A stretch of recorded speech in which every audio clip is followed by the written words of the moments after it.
Today is the perfect day to be here in Phnom Penh, Cambodia. Out on a little walk, try to show you around.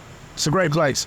Great place no matter your color, your creed, your religion. The good people here in Cambodia have been through a lot, but they are strong, resilient people. I know I'm happy to be here. Everyone treats me good. They see the dark skin, it means nothing to them. Great people, and I suggest if you ever come, make sure you travel here to Phnom Penh first. Let's go take a look around. Excuse the wind, it is monsoon season, so a storm is coming. Let's go take a look.